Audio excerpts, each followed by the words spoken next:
The Locker Room, with all the sports news you need, live. Welcome to the Locker Room on this Sunday afternoon here on Independence Live. I'm joined by my usual two co-hosts, my favourite co-hosts. Well, that's what it says here. Maybe all the upper line for that. Sorry, guys. Stephen Rissig, and you might know him from the Hearts game yesterday. Actually, Glim Duffy. All right, Glim. All right, not too bad. How's it going? Yeah, I'm okay. And before we start the show, guys, did you have any winners on the Grand Arsenal yesterday? No. I couldn't pick. I never bet on it. I couldn't pick my nose when it comes to losses, unfortunately. I got a phone call from Paddy Pibber. Other bookies are available actually, but they found my horse from 1995. Was in the bushes at Hamilton races. Ended up in a different racetrack, and it won. But it was about 10 years too late. Anyway, so get your comments coming in. We're here until 5 o'clock. What will we talk about today? It's been a very exciting weekend. And Graham, last night when I was watching the highlights, I was like, this must be the first weekend that me and Big Duffy's done the show and we don't speak about VAR. Wow. I know. And it's a full moon tonight as well, so we're not going to talk about that one as well. Stephen, we're going to come on to speaking about Motherwell in a wee minute. I'm surprised you're on the show, actually, but that's a good sport coming on the show, and your team's not make the top six. But anyway, but you've got me and Grim to keep you company until 5 o'clock. And we'll keep you up to date with the women's football as well, because I know that there's some games on today. My sister's playing currently. Yeah, she's playing for Kelly currently. So I'll be keeping an eye on that. Who's she playing with? Kilmarnock against Glasgow Women. It's currently not in each. So not in each. Yeah, I've got one eye on that. And I think Rangers are playing Glasgow City as well, on Sky Sports as well. But you know what to do? Turn down Sky Sports and turn us up, because it's on the Gordon Duncan. What does he know about football? Anyway, so as I say, the only place to start today, Graham, is a game that finished up in Dingwall about 45 minutes ago or something, between Ross County and Rangers. And I don't know why I kind of put on a wee accent, the Rangers. I could get a job for STV. Anyway, finished Ross County 3, Rangers 2, and that's Ross County's first kind of like a big result over Rangers in the history, Graham. Yeah, I mean, when we do these shows and we make predictions, you leave yourself open to criticism. Now, on Friday, I said I predicted 3-0 to Rangers, and I was badly wrong. I thought Ross County were brilliant. I thought they deserved the win. You know, they could have scored after 50 seconds. George Harmon, I think, should do better with the chance he has, and then they lose that bizarre opening goal. I don't think anyone knew what had happened there. I'm not entirely sure what Jack Ball was trying to do. But even after that, you know, they have other chances. Again, Harmon's got a really good chance to equalise. Josh Sims had another chance as well. Rangers were quite poor in that first half, but I thought County were good. And then they get those 2 goals in the space of a couple minutes in the second half. Simon Murray, who I thought caused problems all day, gets his goal. George Harmon eventually does get his goal. I thought Jan Dander was fantastic today. Looking forward to seeing him in a Hearts shirt next season. And then once Josh Sims gets the 3rd goal, you think, this is mental. I can't believe what's happened here. Rangers get the customary penalty, but they can't get back in the game. I thought Jack Baldwin was outstanding. Apart from the own goal, I thought he was superb. The amount of blocks he had, especially second half, was fantastic. And generally, I thought Kenton were very good value for that. Rangers, the story always when our Celtic and Rangers lose, the story is about them, which I get, but Ross County were brilliant today. They thoroughly deserved that. And it means that it's now, you know, they're right back in there now. to get out of that playoff place, and they thoroughly deserved that. I thought they were brilliant. Yeah, I guess as well, Alaska's not on the show as well, Stephen, because that's it, Johnson back in. And also, I can't believe I'm saying this, Aberdeen might be dragged into it as well. So it's going to be very interesting as well. But yeah, Stephen, as Graham says, all the talk is when Celtic and Rangers is about how bad Rangers were, how bad Celtic were. But you must give a lot of credit to Ross County this afternoon. I mean, from the first minute. Yeah, as Graham says, after 50 seconds they have a chance, and to go a goal down as well, when probably they felt relatively comfortable in the game. Rangers not causing them very many problems in Dog's Harm and Jack Baldwin, wee bit of moment of madness, bizarre own goal. But listen, to react and to come out the second half the way they did and score 2 goals in the first 5 minutes, it just kind of set the tone for that second half, and it left Rangers chasing the game, and to then go and get the third. I think that's one thing you always talk about, isn't it? That against Old Firm, it's okay being defensive, but you have to carry a threat going the other way. And I thought Ross County did that to a T today. I thought they got it spot on, the balance between defence and attack. Simon Murray for me was absolutely outstanding. And I look at the title race now, and I say to myself that it's always been a case for me that defence wins you leagues. The defence will win you league titles. Celtic have Carter Vickers coming back, just making them rock solid. And I look at that Rangers defence and Golson and Suter, and if you get the ball in behind them, they'll struggle all day. I think Tavernier's very questionable defensively at times, and so is Bonda Barisic. So Celtic huge favourites for the title. Massive slip up for Rangers. Now, if they do win the game in hand against Dundee, they need to go and beat Celtic at Celtic Park, which I think leaves them more open to Celtic counter-attacking and going the other way. So this is obviously, if Celtic keep winning as well, and as we've seen today, anything can happen. But I just don't see a world with Celtic. They've got the players that they've got coming back now, that Rangers come back into this title race. And you mentioned Alistair. If I'm Alistair, I've got a fear, because Don Cowie's unbeaten at home since he's took over at County, and yeah, I think they'll get out it. And I mean, Graham, we were saying last week that you know, that Rangers got that all-important goal to get a point at Ibrox, but I mean, it's always like, well, going short, going back up in the next game. And to be honest, they didn't do that today, Rangers. No, they didn't. I mean, I kind of said last week that result last week probably suited Rangers more because they were 2-0 down. But then you're thinking, away to Ross County, a team that's struggling at the bottom, it's a game that they should have far too much, but they didn't. They were very, very poor. But like I said, you can't take it from County, because I thought County were brilliant. They worked their socks off.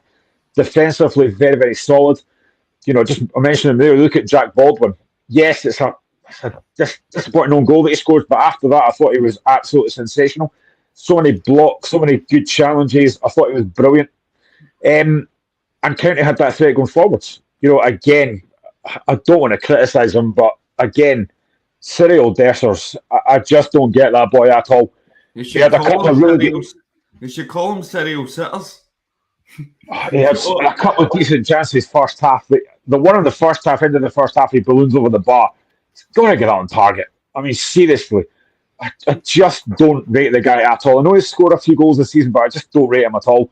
Midfield, I thought, you know, Cantwell tried to make things happen, but nothing really came off. He did have a shot that hit the bar late on in the second half. But County looked for me like they wanted that more. I think Rangers turned up today thinking that would be easy, and it really wasn't. And I said it during the game as well. I put it in a different group chat. When County got the equaliser after half-time, I did say that's been deserved. Because County didn't deserve to be 1-0 down at half-time. I thought they were excellent. And they deserved to be ahead when they got back in front. And honestly, to hold out as well, because Rangers really had to win that game. 3-1 down, they had to score at least 3. And it didn't look like it was going to happen. County were absolutely fantastic. And they've got to build from that now. We always talk about when you win a game, you've got to build on that now. They have to build on that now. they've got to take conscience on that. And what a job Don Kirby's done. You know, we all talked about the fact that when Derek Adams came in, it was a disaster. Don Kirby's done a great job. And yeah, as you guys have mentioned, Alistair and a lot of St Johnstone fans will be looking at it going, oh no, this is worrying now. And I mean, when Ross County scored the 2 goals at the beginning of the second half, I think, at 2-1, so it's a bit of a funny score. In football, no matter when you score the goals in 90 minutes. But when they got the 3rd goal, you're thinking, well, game over. Rangers got the penalty, and I know we'll come back to that in a wee minute or two as well. But, Ross County scored the 2 goals in a matter of minutes or seconds, Stephen. So that would put County in a decent position. Yeah, but even if I'm a Rangers fan at that point, I'm thinking to myself, we've still got 40 minutes to get back into this game here. I know it's not an ideal start to the second half when particularly you start at 1-0 up to then find yourself 2-1 down, but you still look at it and you think you get time. I just thought Rangers were lacklustre in front of goal. I mean, they're rash, slashing at chances.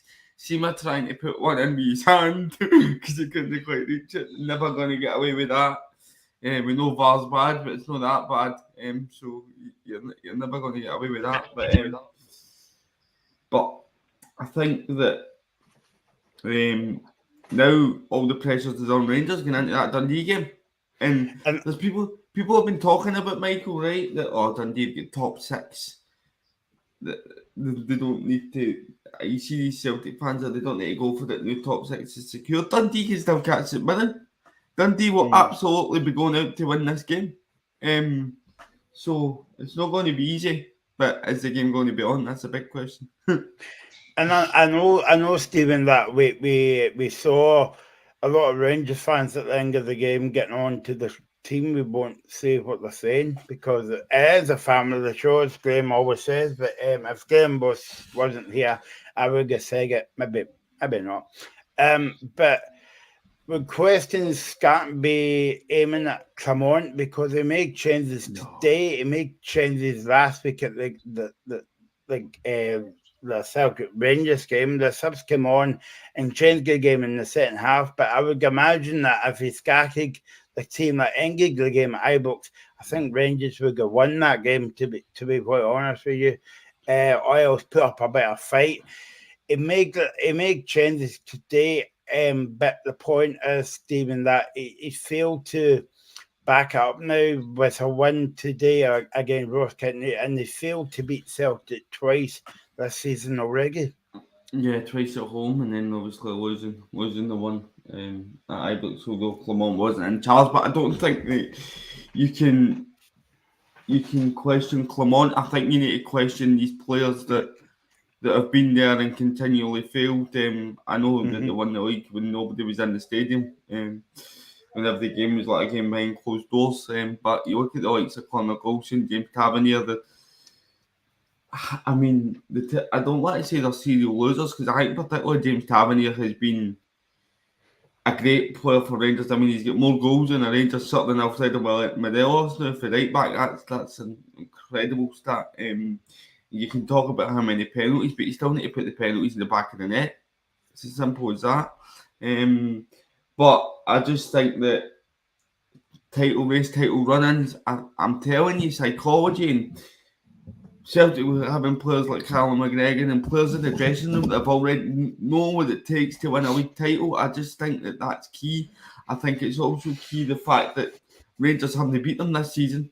Everybody was, I think last week was expecting Rangers to go and win because of the turning form that they had for Clermont came in, and the fact that they were back in the title race. But I said it, mentally it's huge to have that advantage psychologically over the team, and Celtic have got that, and now Rangers need to go to Parkhead and win. But I don't think we're at the point, Michael, where we question Clermont. I think that he needs to get rid of a few players and make a few big calls.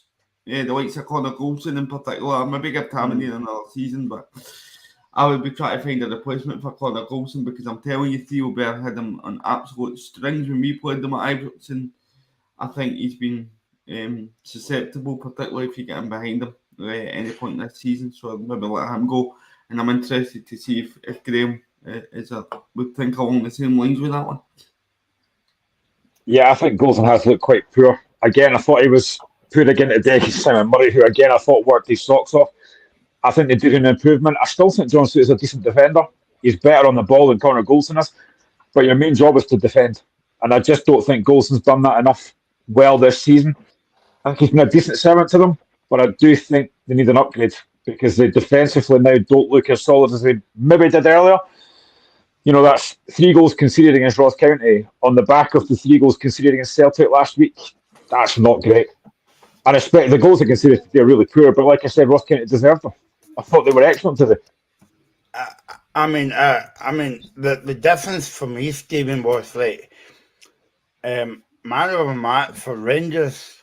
You know, you could maybe say Jack Butland got a puss, but if you say give it to you a man of the match from Ross County, you would come up with 4 or 5. I mean, George Harmon, even though he missed a brilliant chance in the first half, he made up for that in the second half with the goal. And Simon Murray, I mean, I thought it was outstanding. I know I said when we gig the transfer show, was it last season, Graham, that he signed for Ross County? I said to Ross at the time that he would be the difference for Ross County stay up when basically going down. And basically he's a big time player, because he came up with a goal, and he was okay. He was a man of match in Sky. He was a man of a match for me as well. But you could pick a number of players for Ross County today. No, you absolutely couldn't. But that's the kind of performance you need when you play against Rangers. You need everybody to be pulling in the same direction and to have a good game and a bit of luck as well. I think there was a shot that Seema had that was going in the first half, and it had Fabio Silva and trickles wide. So wee moments of that, wee bits of luck you always need. And by the way, just a wee reminder that somebody once paid 40 million quid for Fabio Silva, by the way.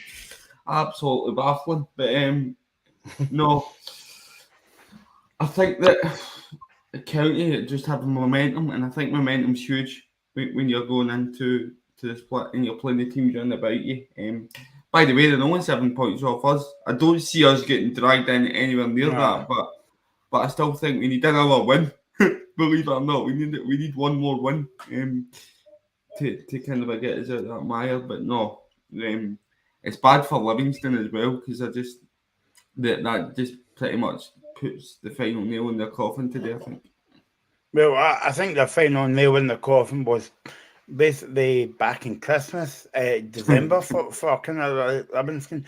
Graham, I was going to say, I know that we'll touch upon it next week on the show, that Hearts and Stephen Naismith will be watching that game and take lessons around Don Cowie's kind of like tactic book for next week. But is it not a warning for that the teams in the top 6 this season? Because when you look at, I know, sorry Stephen, I'm going to say it again, Murray's in the bottom 6, but that's two teams now in the bottom 6 has beat Rangers. After last week, all I heard from pundits all across the country and fans of other clubs is, it'll all come down to that next Celtic Rangers game, and already Rangers have lost to Ross County. So it can be done. Motherwell have proved that. Hearts have already beaten Celtic twice this season.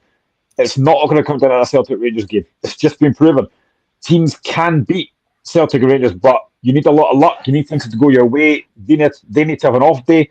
Ross County got all of that today. Now, you're right. Hearts should be looking at that and going, right, we can get at this Rangers team because they are vulnerable, especially defensively. And if you've got a bit of pace up front, put pressure on them, like what Theo Baird did against Connor Golson, like what Murray did today. We don't quite have that pace with Shanklin, but we can maybe play Vargas up there. You can cause them problems. And you've got to be clinical as well. And Ross County took the chances today. They could have had a couple more in the first half. But it just goes to show that it can be done. And, that top 6 now, Kilmarnock have proved that they can beat the Old Firm. Hearts have done it. St Mirren could do it. it's going to be very interesting the last few games now. But I've kind of said a lot of the season that I think Rangers will maybe win it. I'm changing my mind now because I think Celtic, it's in their hands now. They can only bottle this now. I'm interested to hear your guys' take on this, right? Because I had a debate with somebody, and you might know who this person is, but I'm not going to mention his name. And if you don't worry, I'll tell you next Pancake Tuesday who it was. But he says it's going to come down to the full film games. And I'm thinking, well, no, because you're basically showing disrespect to Motherwell, Hearts, Kilmarnock, Hibs, teams like that, But he says, oh no, it will be defined on the four games, whether it's at Parkhead or Ibrox. And I'm thinking, well, that's a bit unfair because if you're saying that, why should the other teams actually turn up to play Rangers every week? Because, you're thinking, well, if it's going to come down to these four games. Stephen, what's your take on that? No, you see it of the season. It's not just down to the 4 games. Yeah. And I put a tweet out saying that I make Celtic favourites because the next game is at Parkhead. That was last week. But I also said in a comment that I also expect both sides to drop points.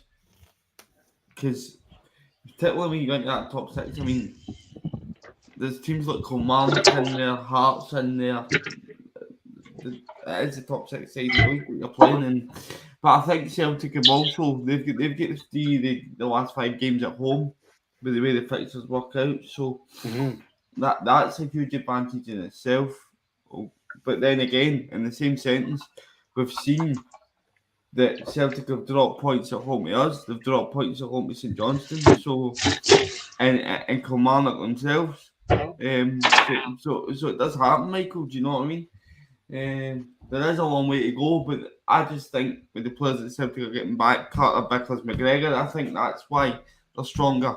When they dropped a lot of these points, sometimes maybe Carter, Bickers was missing or McGregor was missing. So to have these two back and to have you see the performance that Rio Hatate has yesterday, absolutely fantastic for them. Basically gave him that momentum with a great goal in the second half, and this is what I mean. Celtic are getting stronger, and I see more weaknesses in Rangers, and it's nothing to do with there being no fun games left. There's just more weaknesses in that side. And I think you're right, Stephen, in terms of psychological comes into it because Celtic's been over the course so many times in different years. Okay, Rangers won during the lockdown season, but that was because there wasn't any fans there, and because the fans are in the stadium now, that there's more pressure on the team to do well. Graham, you were saying, let's speak about Ross County because they deserve all the credit in the world.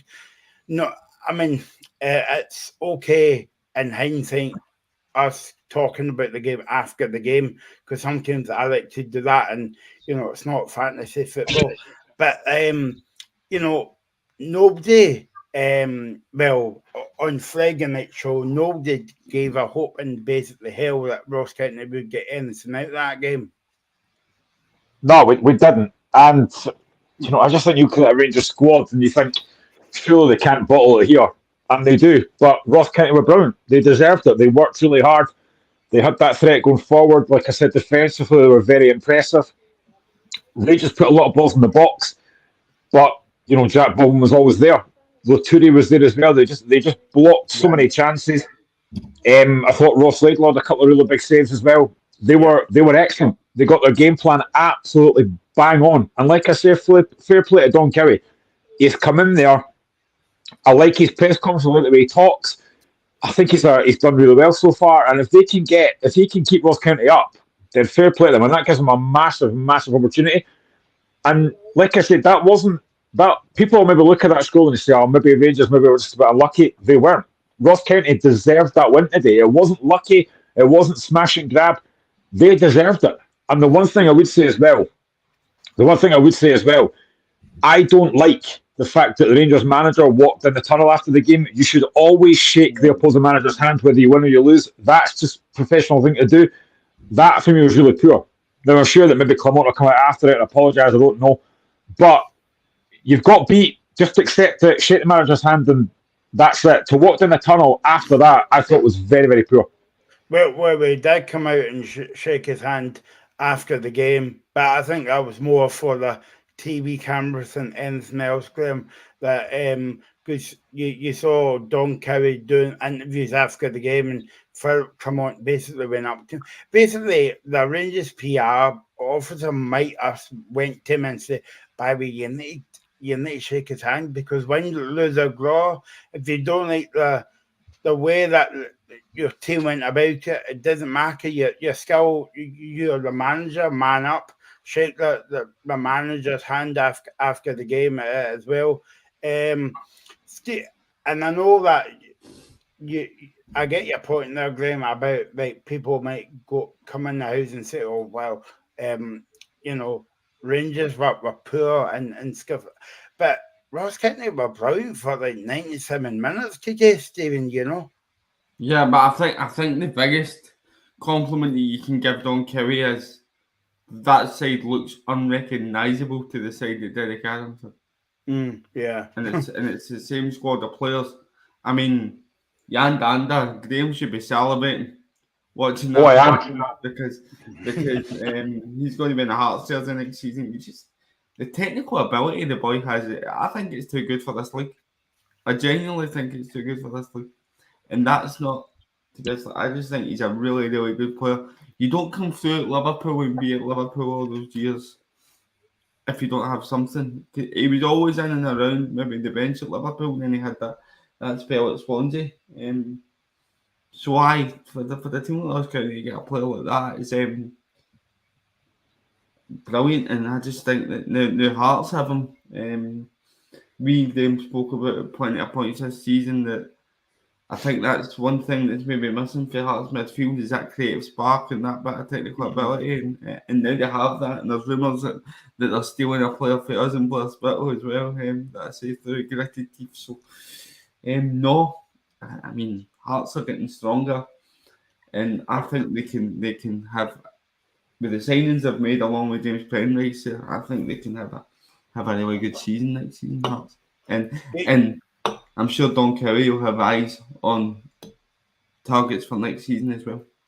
Get your comment coming in, guys. We're here until 5 o'clock. We're on Facebook and YouTube today as well.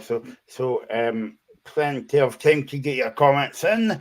We'll look back on yesterday's action and we'll take on the women's football as well. We'll update you on that before 5 o'clock tonight. Now, I know that Ross might be annoyed of me saying this, Graham, but when you watch that Ross County, the team today, some of the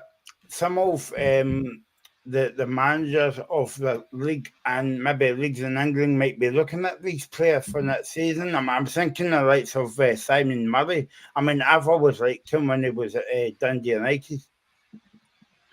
Yeah, I mean, he's a willing runner. He works really hard. He gets him behind. He can score goals. I thought he led the line really well today. He never stops working.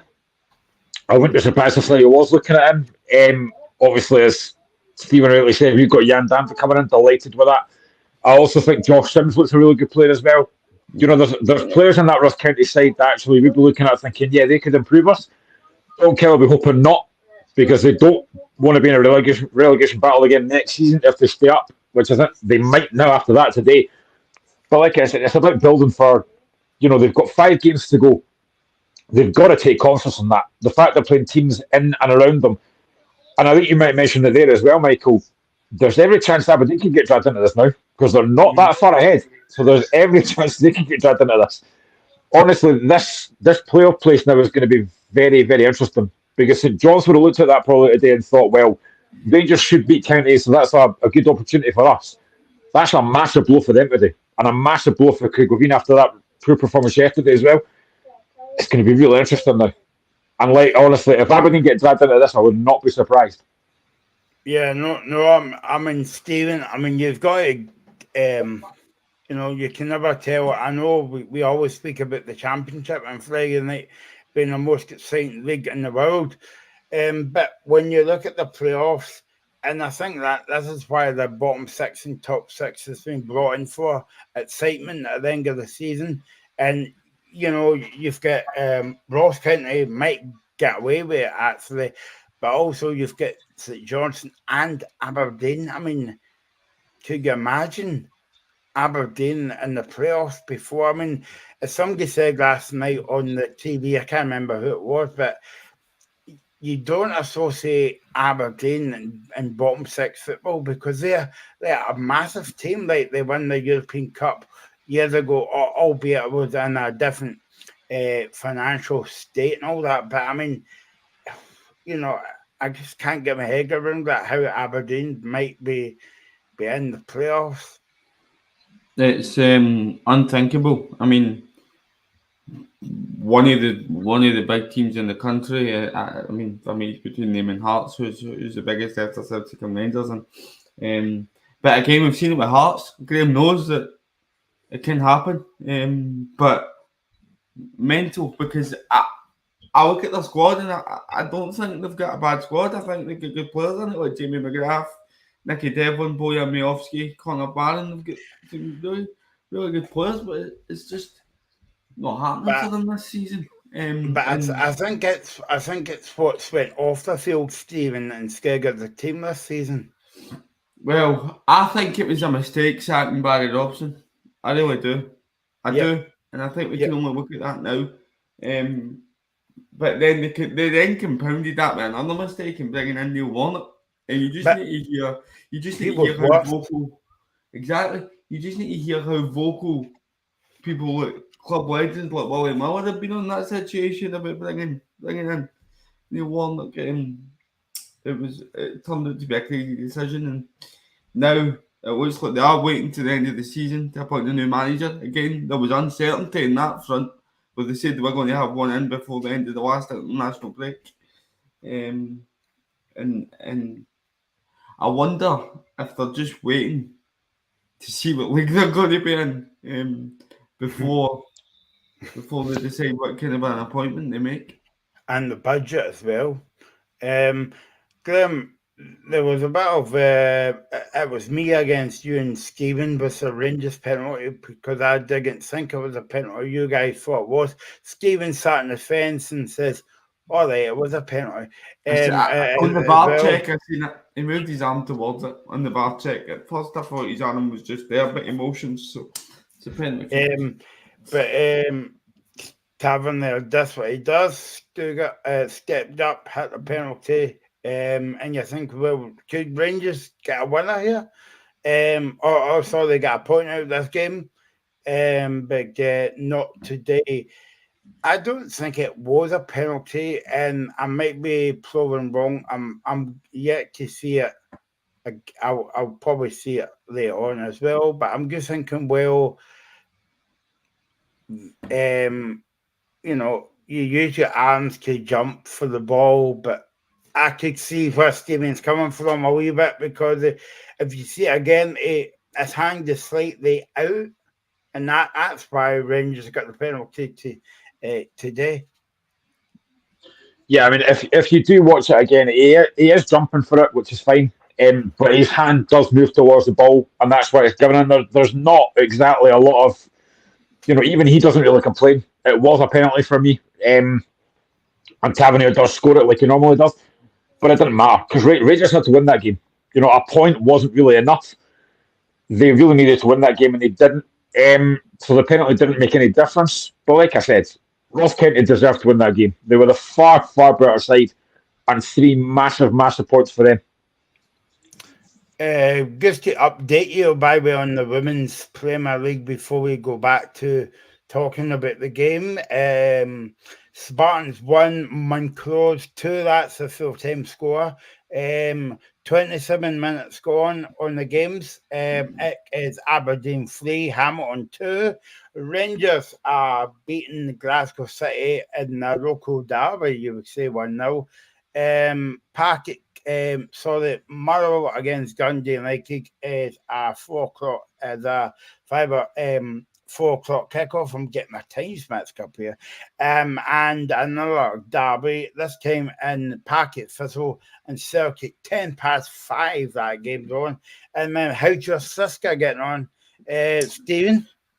1-0 down, unfortunately. Glasgow women scored a penalty kick, so aye, no good. 1-0. That's good because I can't see the score. What I'm looking at a website, so I'm depending on Stephen's eyes will be all over that today. And so Rangers, Ross County 3, Rangers 2, and I suppose when you look at the game on Wednesday night, guys, the Rangers would need to keep on winning, keep on chipping away, but to be honest, that game really doesn't mean a lot now because they had to win today and then go to Dundee on Wednesday night. But, all they can do is keep on winning, getting points here and there. But, I mean, today was a biggie. It's still huge because if they don't win it, then it's a 4-point gap. I mean, Rangers, Philip Clement, I know for the fact he'll put out the argument in press conferences. It's still in their hands if they beat Dundee. But you've got to do that. It means they need to win every game. But that's what he'll say. But they now need to go and beat Dundee, and it's not going to be an easy place to go because I think they've been really good this season, especially at home. So it's going to be a tough one for them. But aye, that's their own fault. That's the situation they're in. But he's got to say that, Glenn, because if he comes out and says that, you know what the Rangers fans will be like. They're on his back. Maybe they're on his back and the team's back today. But if he says that at the Tuesday press conference, then the fans will say, well, what's the point of going up to Dundee then? Yeah, but he has to try and be positive. He'll try and put a decent spin on it because he knows that was a really poor result today. But they now have to go to Dundee or Perth or Tannadice, wherever they're going to play this game, if it eventually gets played. They have to win. They have to get 3 points. That today is a massive, massive blow. They now have to go to Dundee and win. And I think Stephen's right. People will now say that, well, Dundee have got top 6, it doesn't matter. But I think it does, because like he said, they can still catch St Mirren. So Dundee will still be up for this. They'll be really, really happy after that results went their way yesterday and managed to get top 6, which is a great achievement for Dundee. It's going to be a difficult game for Rangers. I mean, the last time they went and they did win 5-0. I don't think that'll happen this time. And if I'm Tony Docherty, I'm watching that game today and thinking, right, we can get at this Rangers team. If we did what Ross County did today, we've got a chance here. So it's going to be a very difficult game for Rangers. And then they've got that big cup game next week. There's a lot of games to go. And they have to get 3 points on Wednesday. Even if it's a 1-0 win, they won't care. They just have to get 3 points. Talking about next Sunday, Graham's take it up very nicely for me there. Thanks, Graham. Good teamwork there. We're on this. In fact, we're on for the whole weekend, actually. I'm going to just get my sleeping bag and just sleep in the studio and just join you Friday, Saturday, and Sunday. Friday night, the usual 5 till 7. Saturday it is at 3 o'clock after the game, and Sunday will be on after the Hearts Rangers game at 5 o'clock. So keep it right here. And also we've got a few more shows coming up, VR show, and then the Scotland preview show for the Euros as well. Of course, me and Graham, the only people in the whole of Scotland, will be here because everybody will be away to Germany. Stephen will be away and everybody will be enjoying themselves, and we will be watching Giggly. Was it the Rangers fans or the Celtic fans singing you'll be away to... Oh no, it was the Celtic fans singing we'll be away to Seville when we're watching the Bill. Well, I think me and Graham will be watching Coronation Street because the Bill's not on now. I used to love that programme, especially at the end when when the subtitles come up and it's like, oh, he's got big feet, that guy. Anyway, let's move on. Don't know why I think that. So let's move on to yesterday's game. And it was a good weekend for Celtic. Celtic 3, St Mirren 0. Must admit, they never showed you much of the highlights of the first half. That's because there wasn't a lot to show in that first first half in the game yesterday. St Mirren kind of like defended well, and I was speaking to a few people saying the wind spoiled the game, but I mean, come on, the professional football players. But anyway, Celtic won the game 3-0, Stephen. Yeah, and I was on the way back home for the Pollard game yesterday, and I heard Hugh Keevans talking at half time about Celtic blowing the title because Rangers are going to go to Ross County and win tomorrow. That was his exact words. And I turned into my sister and I goes, it's only half time, they've got 45 minutes left. And where's the guarantee that Rangers go to County and win tomorrow? And wouldn't you know it? Celtic wins 3-0. Ross County beat Rangers. So, but what do I know? Hugh Keeving gets paid, I don't. So, crazy. But I just think that, as I said, Brendan Rodgers alluded to it in his post-match press conference that this is when Celtic come alive in the season. And I think he's right. And the reason I think he's right is because there's evidence to back that up. I mean, they've won, 10 out of the last 11 leagues, or 11 out of the last 12, is it? So, there's a proof in the pudding there. I mean, serial winners, and you've got to fancy them big time now. And I just think that Kyogo's scoring again, and then when you bring on Adam Ida off the bench, he's now scoring. So they've got threats all over the pitch, and yeah, I think they'll be feeling really confident, especially after the results today.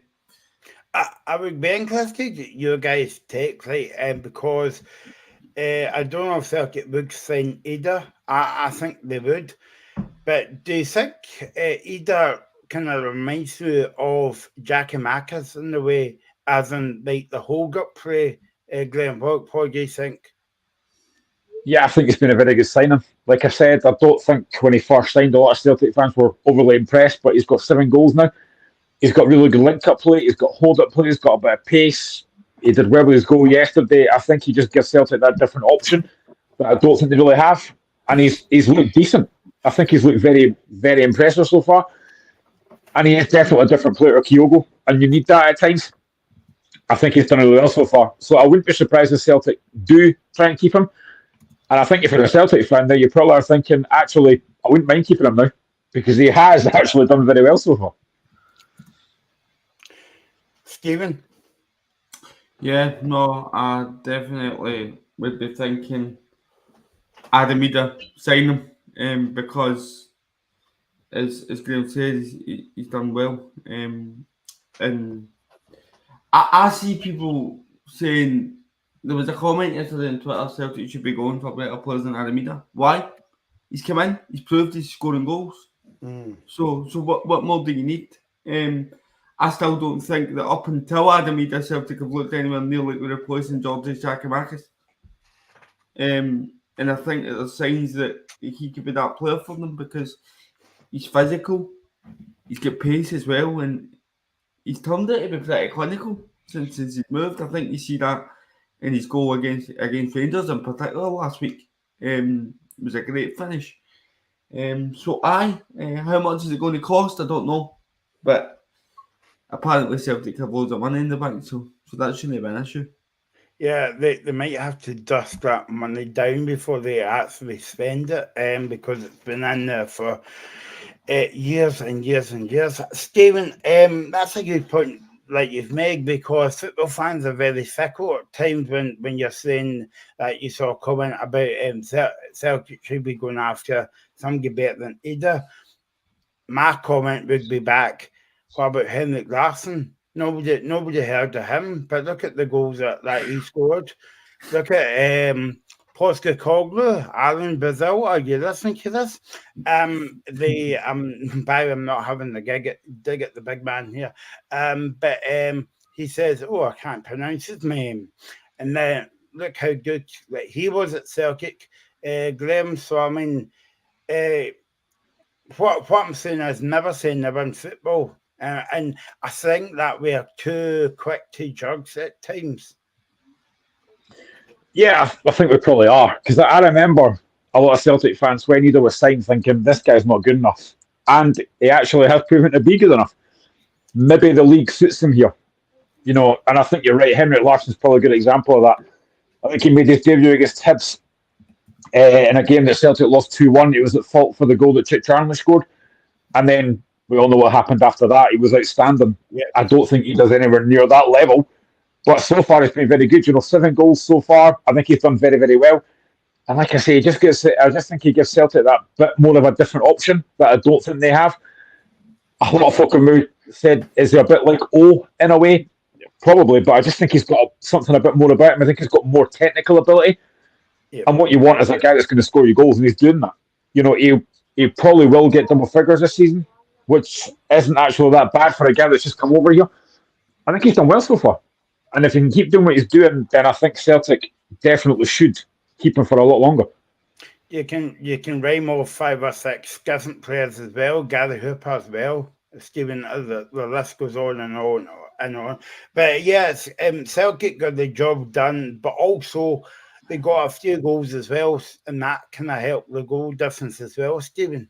Yeah, and it could come down to goal difference, you never know. Yeah. But Celtic will be hoping that that's not the case. But and a clean sheet as well. I think it's very important. I mean, I don't even think St Johnstone. I think that's the St first Mirren, sorry, mustered a shot on target. So that tells you need to know about how much in control Celtic were. And as I said when we were talking about the Rangers game, they've got 3 games at home now going into the split, and I think that's massive. I think that's huge. So, big favourites for the title for me, and it's going to be big because I think the money in next season's Champions League, especially if Celtic win the league, it just makes them even stronger. And that would worry me if I was a Rangers supporter. But Jen Graham, do you think that financially Celtic will be getting stronger and stronger? It can only be a bad thing for Rangers, if they win this league title. Yeah, I think so. I mean, the money that we get from the Champions League this season as well is going to be huge. So I can see Celtic probably getting stronger. I mean, I think, listen, both teams will definitely strengthen in the summer. But at the moment, Celtic just look like they've got a bit more of an advantage. I think they probably will get better. I mean, if you look earlier on in the season, though, a lot of Celtic fans were very much against the board and against Brendan Rodgers. I mean, I just go back to that game at Parkhead when Hearts won there. The reaction from the Celtic fans was very extreme. You know, they were not happy. They've managed to turn that round now. Listen, results obviously help. They maybe weren't playing great football, but results help, and they started to get that now. And the big thing for Celtic, and this was talked about numerous times as well, when they get the big players back, well, they've got that now. Carter Vickers is back, McGregor's back, Hatate's back. It was a brilliant goal from Hatate yesterday. He takes that so well. They're getting players back now that have been over the course and know what it's about. So I do think Celtic will get stronger. 44 minutes gone on the game in the big derby today. Glasgow Rangers 1, Glasgow City 1. So Glasgow City has equalised going into the game, going into half time. Yeah, Atari, that was some straight yesterday. Just give you a wee update, by the way. I know we're a Scottish football show, but I know there might be plenty of people in Scotland are listening with interest in the English Premier League, and Liverpool are still 1-0 down with 2 minutes to go against Crystal Palace, and that'll be. Yeah, I know Graham's got Liverpool allegiances. That's his English club, but can you say that, Stephen, to wind up Graham there? He said an easy season, so I just I just thought I mean, he didn't need to put up his team no winning a game in 19, so I just thought I'd get it in. No, massive result in the race for the title, and we are still playing it later on. That's got to give them a boost. Atati, that was some straight yesterday for Celtic to get into the league, and then a few minutes later, Kyogo come up with a straight. That's what I mean about fans should never write off players, Glenn, because Kyogo's not been the same player for the past couple of weeks. Maybe you would speak to Celtic fans and say maybe all season, but you would give him one sniff at goal and he puts the ball in the net. I'm not saying he's up there like Henrik Larsson, but that's the way Larsson used to be as well. He was never in the game for 8-9 minutes, and then he pops up with a winning goal, and that's like Kyogo yesterday. Yeah, I mean, he'd been playing a lot deeper this season for some. I don't know why they did that. Rodgers wasn't getting the best out of him, but that's where Kyogo comes alive in that penalty box. And again, it's a decent header. He had a chance not long before that, but Kyogo's a goal scorer. If you put that ball in the box, I say it all the time about Kyogo. His movement as well is so good. He's so sharp and around that box, and it's a really good header. And it just kind of eased, I think, the nerves at Celtic had, because obviously they were only 1-0 up at the time. To get that second goal not long after, it just kind of eases the nerves a little bit. I did watch the highlights yesterday, and that wind did look quite bad, to be fair. Although not as bad as the game at St Mirren Hearts last week. But yeah, I mean, Kyogo's a goal scorer. Get that ball in the box, and that's when he comes alive. Yeah, and you're thinking, well, 2-0 to Celtic, the game was over. But Celtic had more ideas. Ida came off the bench. At the gig last week, Stephen, he came off the bench last week, scored the winning goal. What we thought at that time Celtic was to get all 3 points. And then they scored yesterday as well. Yeah, and that's what I mean. He might be frustrated that he's starting on the bench, but he's coming on and he's showing that he can offer something. And all you can do, I always say to my sister, is when you're on the pitch, make sure you contribute in a positive manner. And Adam Ida, he's certainly doing that every time he comes on for Celtic. But no, I look at the implications for St Mirren. Dundee were a game in hand now, only 3 points behind them. No, listen, I'm not expecting St Mirren to go to Celtic Park and get a result, but it just shows you that if Dundee beat Rangers, which could happen, especially after today's performance, then they've got a wee bit of a fight on their hands for 5th place. Yeah, no, definitely. And let's speak about St Mirren, Graham. I'm sorry, Graham. I'm going to have to say this again, but I can't believe that they get beat last week. But the fans were happy making top 6. That's back-to-back seasons. And listen, you've got to say well done to Stephen Robertson. That's 2 back-to-back seasons in the top 6. And I would imagine that they would be on a slightly lesser budget than Motherwell as well. Yeah, they've done brilliantly. Securing that top 6 place. I said it on Friday. Yes, it was a free hit for them. I don't think many folk thought they would go to Celtic Park and win. First half, I thought they were all right. They defended very well. Maybe didn't do a lot going forward, but they were very compact. They made it very difficult for Celtic. But once Celtic get that first goal, it's pretty much game over after that. But they're not going to be judging results like that. They can still have a say in this title race, like Hearts could have, like Kilmarnock could have. So yeah, I think St Mirren have done very well. Punched above the weight again. They were a very good season, and I think Stephen Robertson, I said it on Friday, is a very, very good manager. What he's done with that group of players, they've got a lot of good quality in there. So yeah, they've done a very good job. But yesterday, it was a game that I think a lot of folks thought Celtic would win, and they did. But fair play to Robertson. I think he's a very, very good manager. And European football might be on, Stephen, as well. I'm thinking if St Mirren gets European football, I think that would be the most shortest journey for an away team to go to the opponents, because you can actually just walk from the airport to St Mirren Park across the road. No, but above that, it'd be fantastic for the club like St Mirren to get that joint into Europe the first time in a long time. So, no, I think that for me, I make Dundee favourites. I don't know why.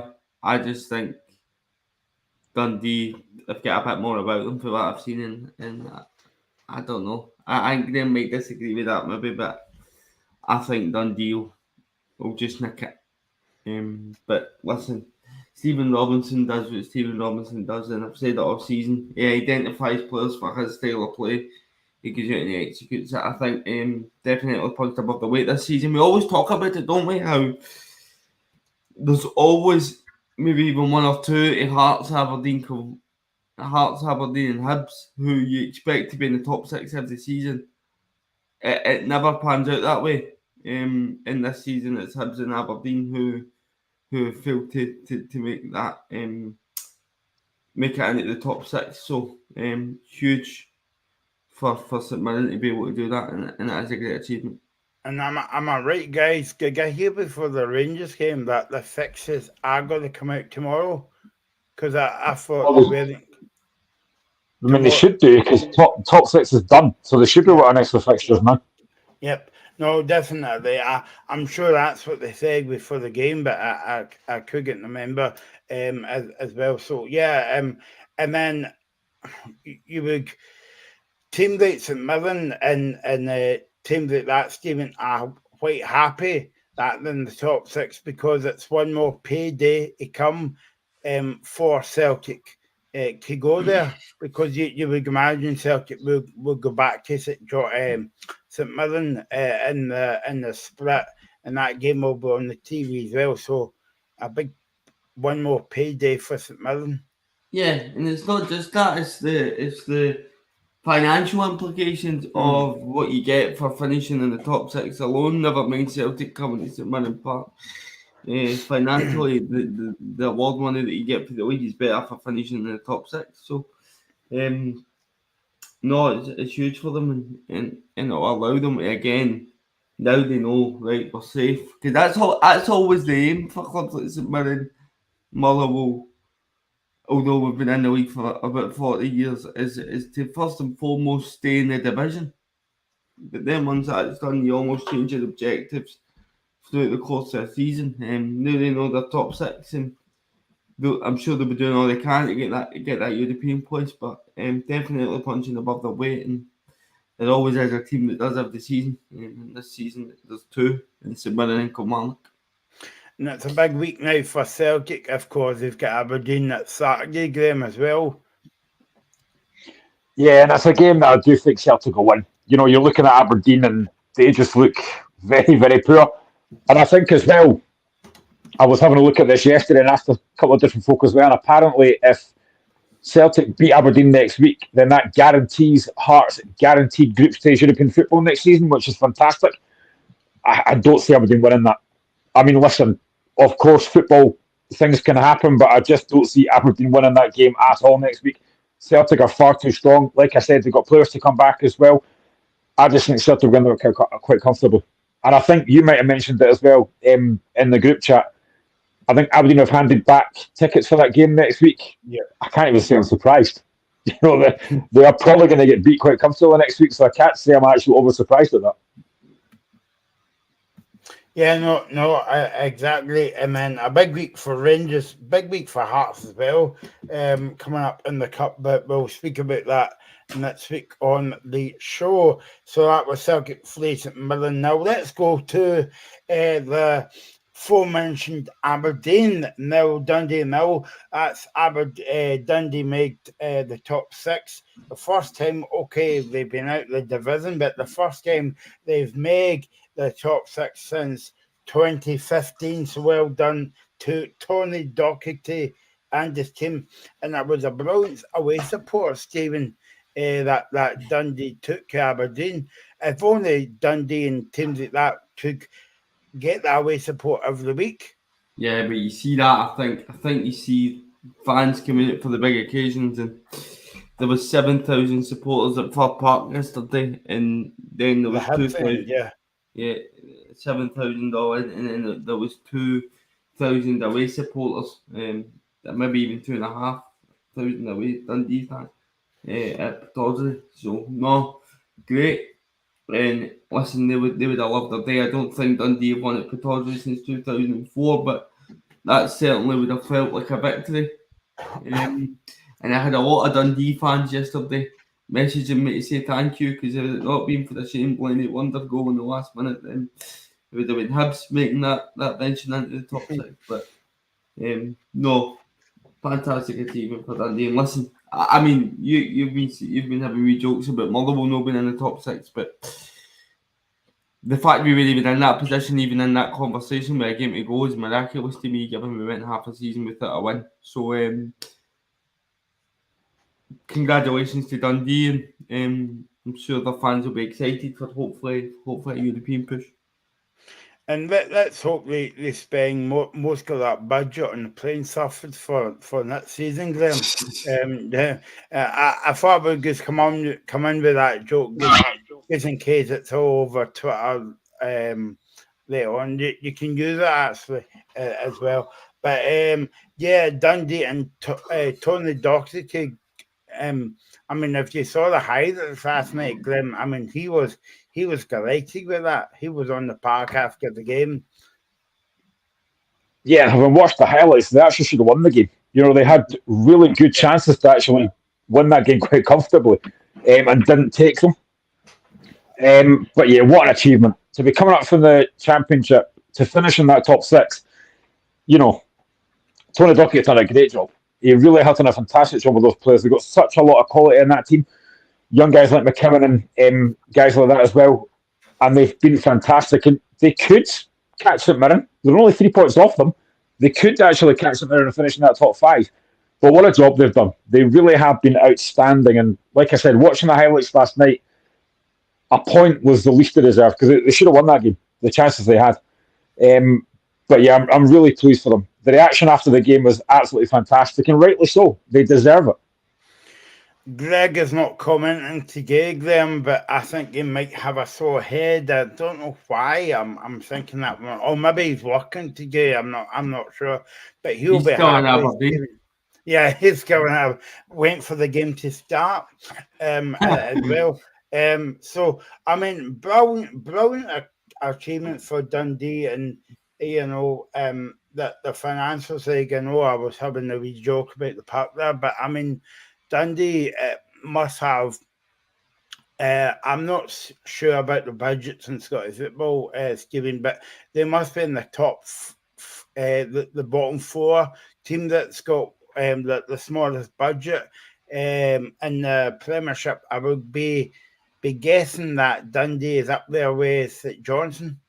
Yeah, and I think beyond that, huge credit needs to go to Tony Docherty, man, because this is his first venture into management. And I've said through the season, I think he's done it the right way. I think he's spent a lot of time with Derek McInnes, and then went, right, now's the time, and I think it was a perfect opportunity for him. And we've spoken about the signings.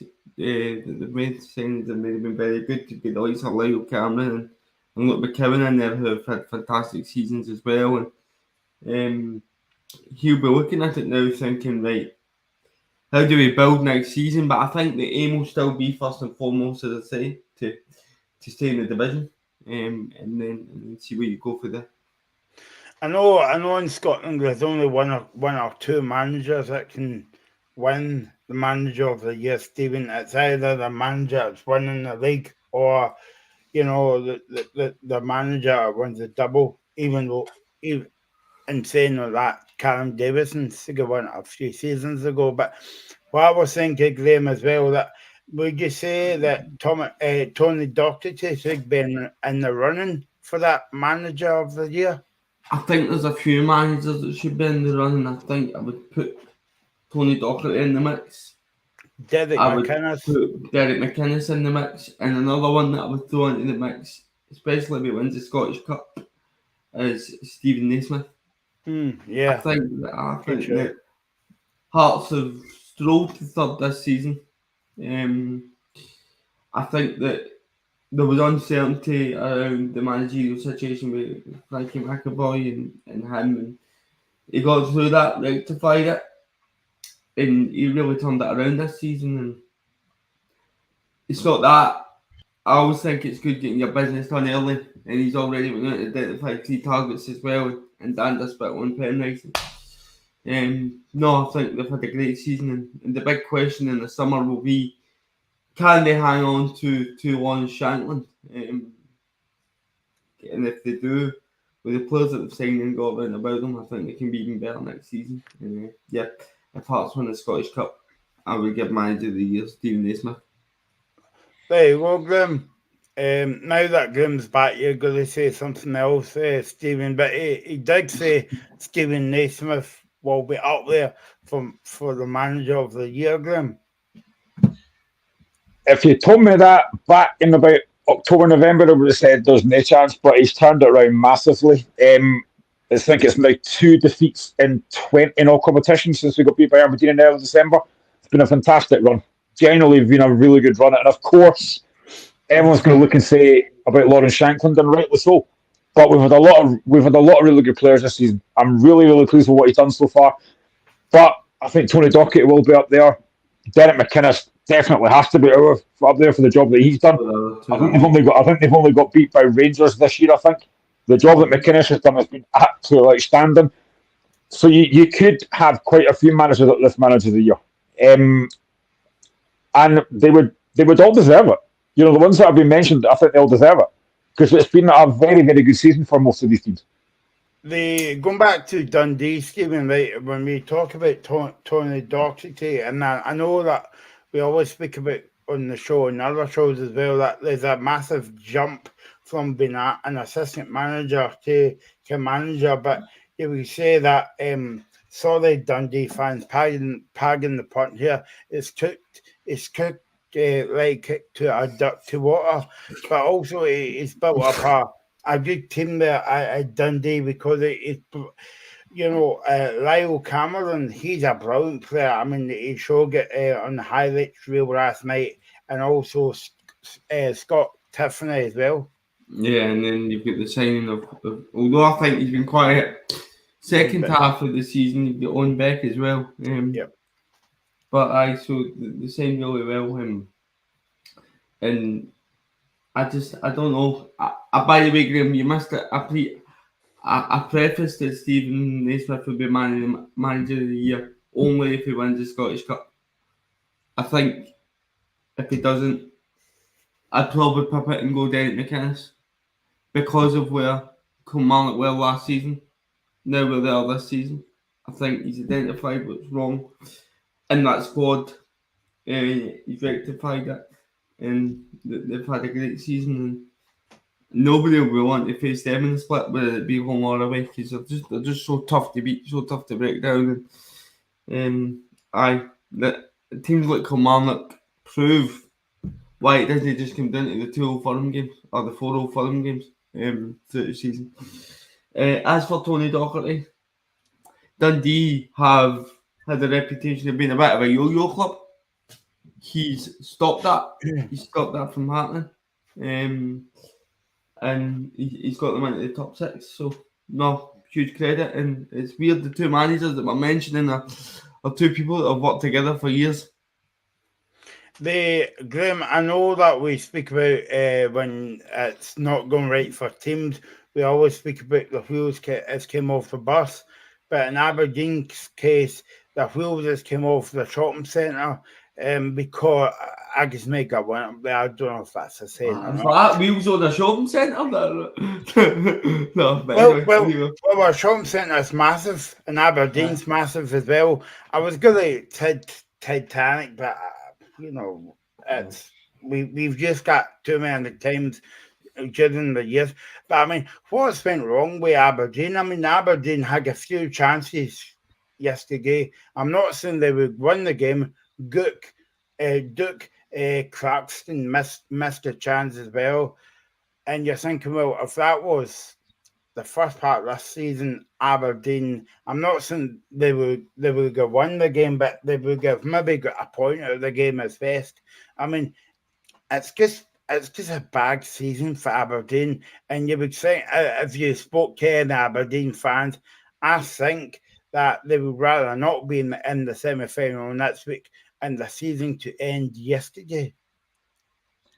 See, putting rivalries aside, as a Hearts fan, right? If you'd asked anyone at the start of the season, if you'd have said that Hibs and Aberdeen would be finishing bottom 6, you would never have believed it. You know, that is two big teams, and their game is going to be a bottom 6 fixture. That is crazy. Aberdeen have been dreadful. You know, they have been so bad. Sitting ninth, and like we mentioned earlier, they're only 5 points off that playoff. They could still get dragged into that. I mean, they just want that season to finish now. If they lose next week in the Scottish Cup, their season's effectively done. I feel sorry for Peter Lever. You know, he's trying his best to get the best out of that team. I thought Duke was probably their best player yesterday. Majowski didn't look great yesterday. Leighton Clarkson was all right. Graham Shinney, of course, gets sent off late on, but it didn't really make any difference. But their season now really hinges on that game next week, and I don't think they'll win that. Their season in the league has just been an absolute disaster. We keep talking about Europe. They actually looked all right. They play some decent stuff in European football. I think if you go back to Stuart Kettle, for example, right, 15 games without a win. Now, they weren't all defeats. They drew a few of them. Then you look at Barry Robson. He wasn't doing it that bad a job, but they sacked him. They bring in Neil Warnock, which was an absolute disaster, and it's now, 5 weeks, and there's no manager there yet. They'll bring in that guy, Jimmy Thielen, in the summer, but they just look a squad that's devoid of any ideas, devoid of any confidence. They're going into a massive semi-final next week against Celtic. I mean, how do they win that? I don't know how they win that game. They need a lot of luck next week. They need Celtic to be miles off it, and I don't see it happening. Their season's just been they've been an absolute freefall. I mean, honestly, I'm sitting looking at the league table yesterday. Aberdeen in 9th. That is crazy. Absolute madness. Stephen, you mentioned this earlier on, right? And I'm not saying that I said this because you're on the show. I've been saying this for weeks, right? I would like to ask Dave Cormack. So, can you tell me the difference between Barry Robson and Neil Warnock? Because I think Aberdeen's actually got worse when Neil Warnock's come in. I mean, when Neil Warnock was appointed, we spoke about how good it was to have a character like that in the game. One thing that we didn't say was, this is a really good long-term appointment. Nobody ever said that, because he's coming towards the end of his managerial career. And you just wonder whether where the ambition was. I mean, you've had Barry Robson, who I think did all right. When you look at it, he did all right, because they've slid ever since he's left.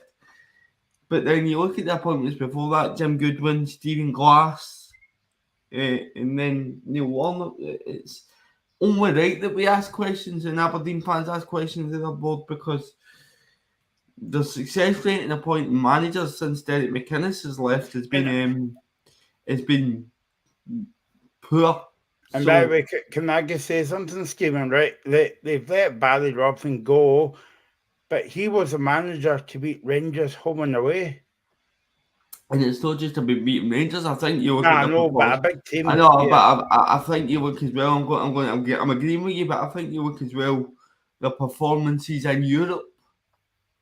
But were really good, and I think you should have been given more time to get it right. But as Aberdeen are a big club, the pressure was growing, and they pulled the trigger, and they'll be looking over their shoulder. They're only 5 points off the playoff.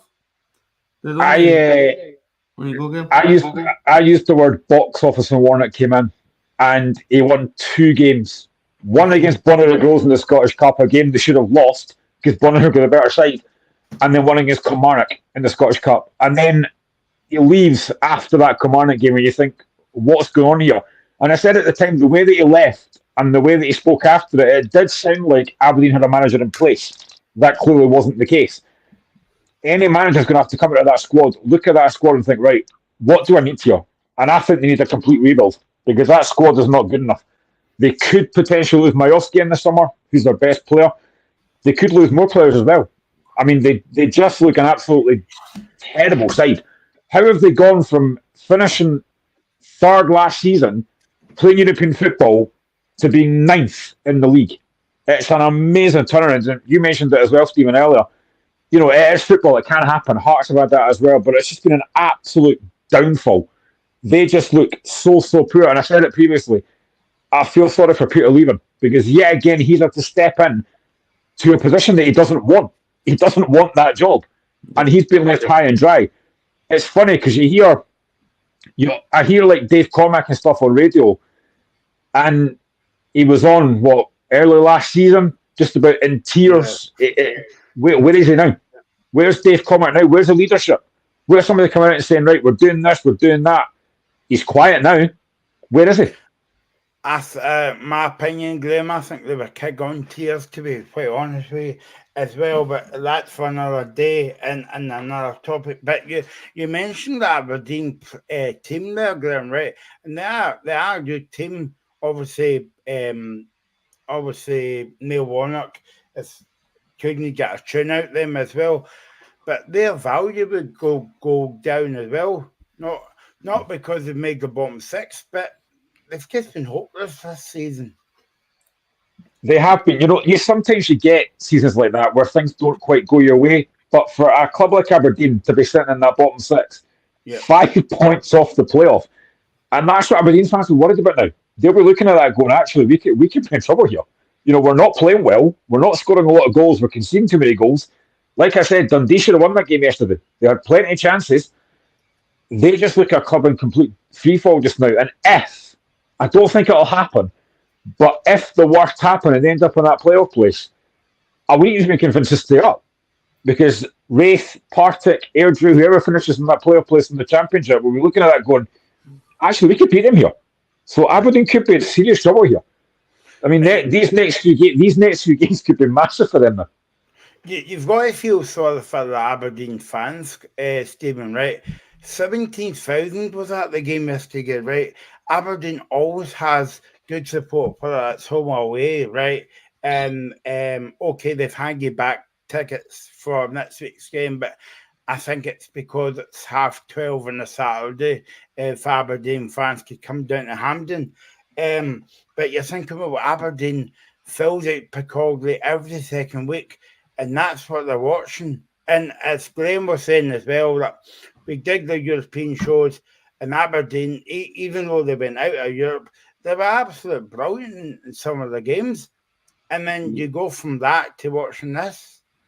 Yeah, it's concerning for them, and I think that they're going to lose their talisman up front as well in the summer, and Bojan Miovski. So it's a really, really big summer for Aberdeen, both in the managerial front and I think in the recruitment front as well. Because I believe it's Conor Barron a contract as well. Am I right in saying that? Yeah, I think he is. Yeah.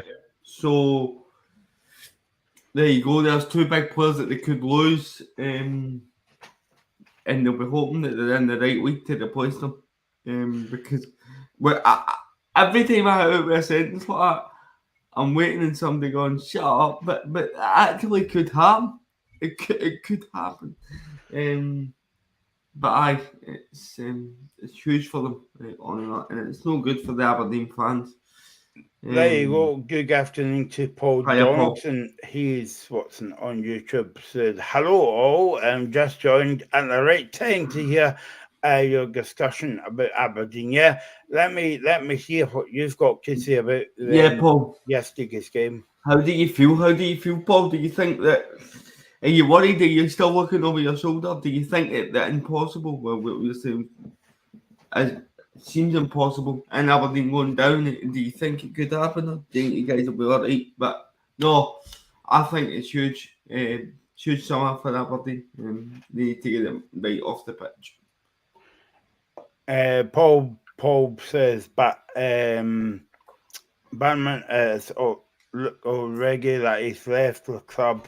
To be honest, most of the team does. To be honest, Paul, and I'm being nice there. Yeah, today he says that the club a really poor match yesterday, and then he says, in answer to your question, Stephen, yes, absolutely worried, especially after the Ross County result today, because I don't know if Aberdeen could go back up to Ross County. I'm not actually sure. Maybe Paul will be able to tell us. I know, guys, we were saying about we didn't see eye to eye over the Rangers penalty, but are we all in an agreement that Graham Shinnie was a second yellow? Yes. Yeah. Graham? No. Yeah, I mean, I think Graham Shinnie's got a lot of passion, but at times you just need to calm it down a little bit, because they really can't afford to have their captain suspended. They need leadership, and they don't really have that. If I'm looking at that team, they really don't have that leadership, and now Shinnie's going to be suspended for after that. So it was poor from him, and especially so late on. It's the last minute. What are you doing? it's daft. It really is. Paul, if you're still watching, and I presume that you are, and you've been a good contributor this season, so thanks for watching the locker room. But I was saying to the guys early on that on my Stephen said it back and saying this for weeks. So would you rather not having Neil Warnock and still having Barry Robson at the club? You can let us know, because you see more of Aberdeen than me, Stephen and Graham kind of like puts together. We only see the highlight packages at the weekend as well. Yep. Paul saying, yep, no complaints about the second yellow. The TV highlights did not show the argument between Shinnie and Tony Docherty was a yellow. All right, so they had I don't know if it was a handbag fight or whatever, but you can tell us more about that, Paul, because the highlights didn't really show much or any of that set to Graham, but not nice to see. No, it's not. Like I said, Shinnie's got passion, but you just need to learn how to control that. And, Tony Docherty, I don't know what that all was about. I'm sure Paul can probably tell us, but it's just been such a poor season for Aberdeen. It really has, and I think they've got every right to be looking over their shoulder. Because, like I said, now they're playing teams in and around them. They're looking at Aberdeen as a scalp now. St Johnstone could still catch them. It's going to be very, very difficult now. Aberdeen should be worried now. Paul, I don't know if you're coming down for the game next week, but I was saying to the guys earlier on, I know Aberdeen's handed some tickets back to Celtic for the semi-final next week, but do you think it's because of the A, performances, but B, the kick-off time as well, 12:30 in a Saturday afternoon, Stephen? So, big game now for Aberdeen next week, but I'm sure if they get beat by Celtic, that they wouldn't be too concerned. They're more concerned about their safety, Stephen. Yeah, but I still think that, I remember the season, Wigan get relegated for the Premier League and they won the FA Cup in England. So Sean Maloney, was it? Yeah. But Ben Watson get the winner, Sean Maloney with the assist. I just think that they'll still be wanting to go and win that game next week. You just wonder where the confidence is with the way that the season's been. Actually, I think the best games have been in the bigger games that we spoke about in Europe and in particularly games against Rangers. I think they've played really well. I know they get Celtic at the weekend. You don't see them getting through, but they've got a puncher's chance. So go there, give it your all, and then whatever happens, you get 5 games left to make sure that you stay in the league. So, no, they've got a puncher's chance. Thanks for watching, Paul. Again, he basically said about the handbag fight with Tony Docherty. He said, yes, it seemed to be a bit of handbags. Not sure what Docherty's problem was. He was complaining to the fourth official several times.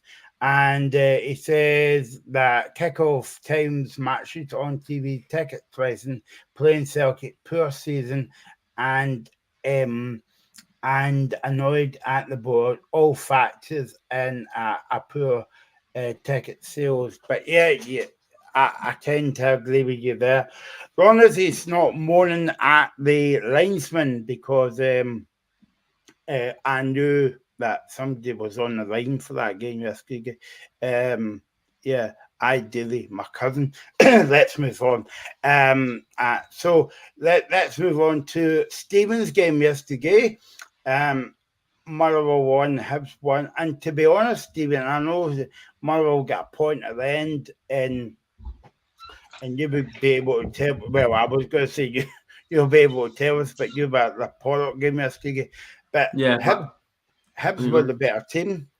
Yeah, but I think that you see that particular second half. I've been critical, and I hope Graham can still hear me, because I've been critical of William Kelly all season. but I actually thought he was our best player yesterday. I'll repeat that just in case Graham didn't hear it.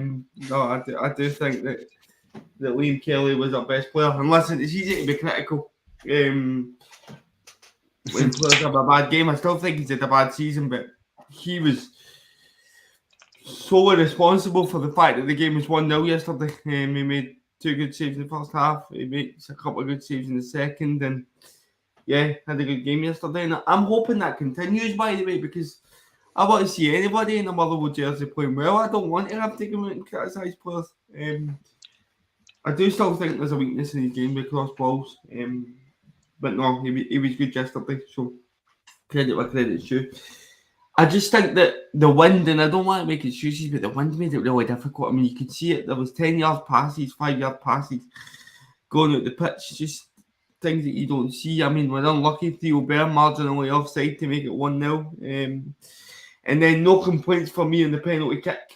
Stephen O'Donnell runs right through the back of Will Fish. Stonewall penalty. Yeah, Hibs Kipper. I was waiting on the pun. Hibs thoroughly deserved a 1-0 lead at that point. But by the way, what a goal of the season contender for Shane Blaney. What a strike that is. And we could have won it if Ollie Shaw had feet towards the end of the game. So, but Ollie Shaw's had Motherwell's top 6 chances on his book this season. There was a game up against St Johnstone where he didn't shoot and tried to pass it instead. And then yesterday, I mean, you put my wheelchair in the 6-yard box and tapping that in. That's how much I think that is.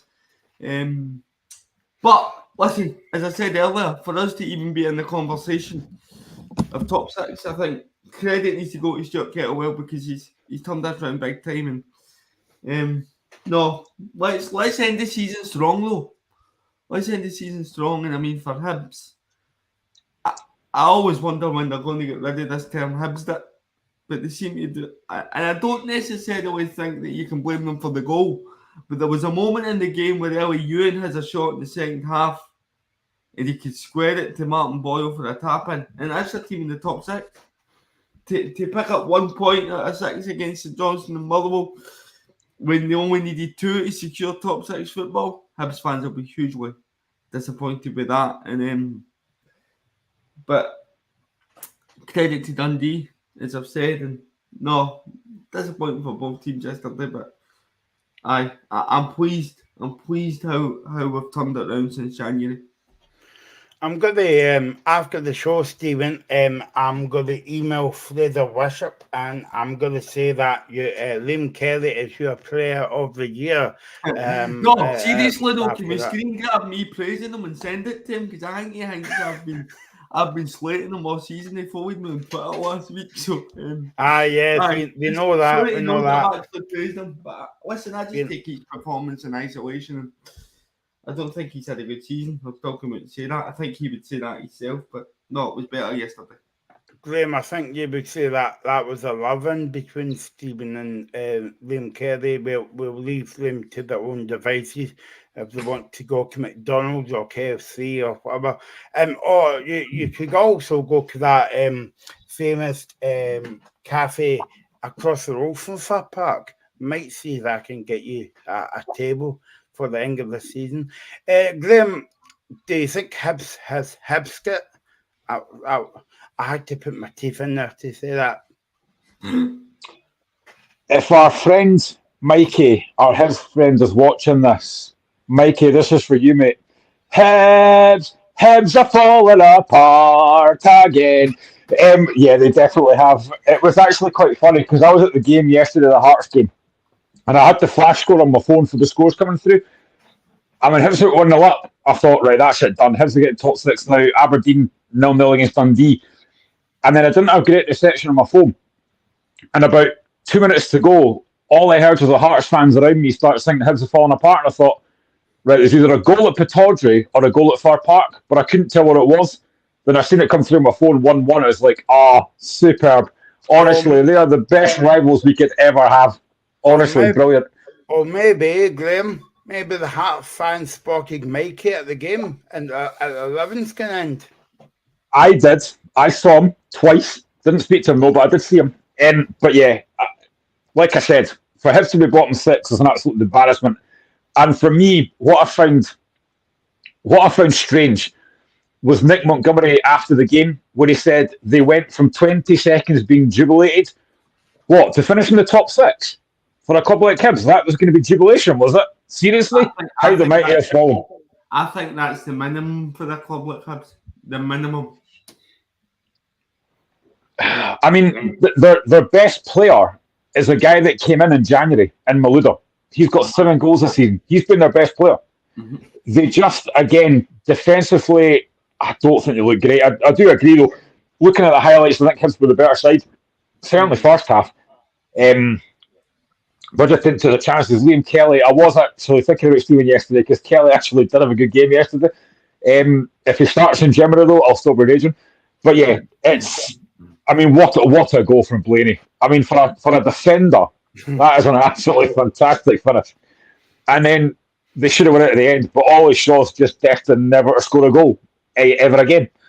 But it's just another disappointment for Hibs. They had it in their grasp and then they threw it away. And yeah, there is a reason that term Hibsing gets used a lot because they've just done it again.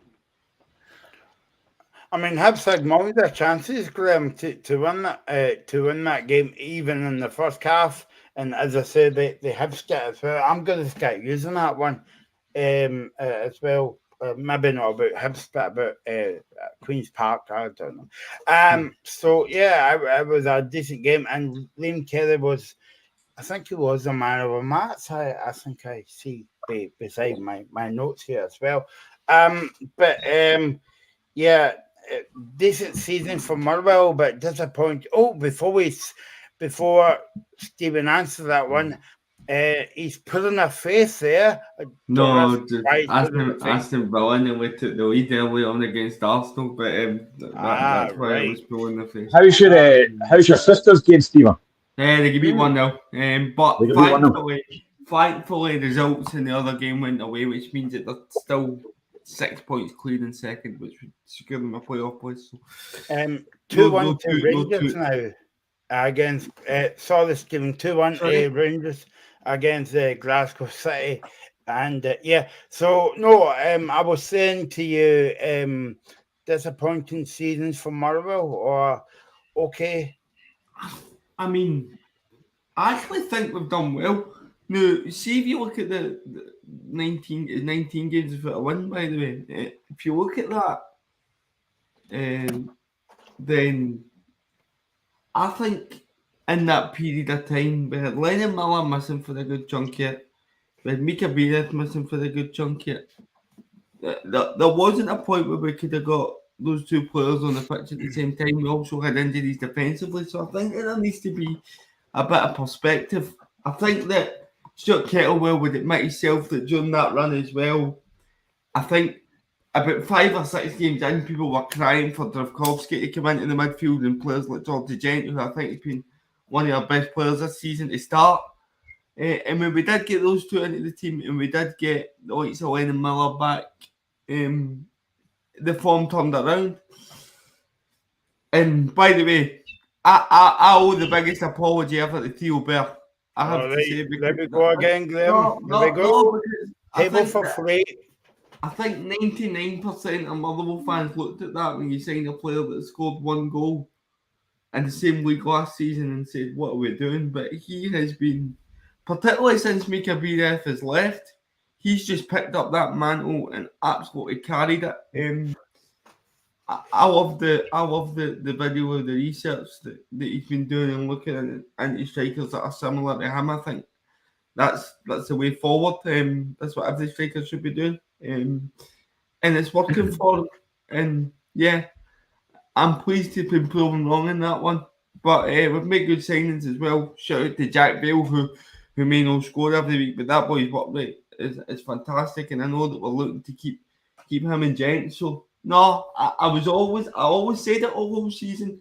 Don't sack Kettlewell, and I've been proven right. And now we've got Netflix bucks coming in, hopefully. So hopefully we can start becoming more consistent. I had the radio on last night after the games, And there was a Motherwell fan was on the radio, and he actually did talk about Theo, but he was asked about it, and he basically said the same thing as you, Steve, and he's like, I'm glad I was proved wrong, because like he didn't have a great time of it at Johnston. Like I'd asked Alistair about on Friday, but like I said, sometimes certain players just suit certain clubs, and Theo Bear seems to actually suit Motherwell.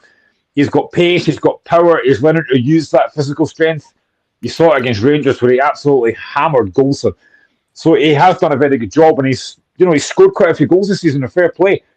But he's got to keep doing that. Now, if he leaves Motherwell in the summer, then who he goes to is a difficult one. I've had a few folk message me to say, do I think he'll go to Hearts? Generally, no, I don't. But he's done a great job, and fair play to him. He really has turned it around. I'm actually just phoning KFC and say make that table for free now, not two. Bryn Bear, Stuart Kettlewell, and the Motherwell mascot as well, and Mike Flynn and Cam Cowan as well, and the table for 5, please. So that was Motherwell 1, Hibs 1 on that one. Let's move on to the game of the day, I would say, Graham. And then I would never think I would say Livingston was beating Hearts 2-0 at one point. I would like to see your face when Livingston scored the second goal. Oh, what a waste of money that was. But fair play, they come back. And I know that people say, well, as soon as Hearts scored the first one, the Livingston heads would go down and they'll come back and win the game. But it's all saying in football, Grim, give massive credit to Hearts because you need to beat the team in front of you, and Hearts done that yesterday. That was the most mental first half I think I've seen at Tynecastle for a long time. Me and my laddie were there. We got absolutely drenched on the way to the game. There was a massive thunderstorm that came, and then there was a thunderstorm in the first 2 minutes because I did not see that coming. I said on Friday it would be a lot harder game than folk thought. I did not expect Hearts to be 2-0 down. We were dreadful at the start of that game. Livingston looked up for it. They were really aggressive. Stephen Kelly scores 2 very good goals, although I don't like to criticise him, but I think Craig Gordon is at fault for the first goal. He takes a really poor touch.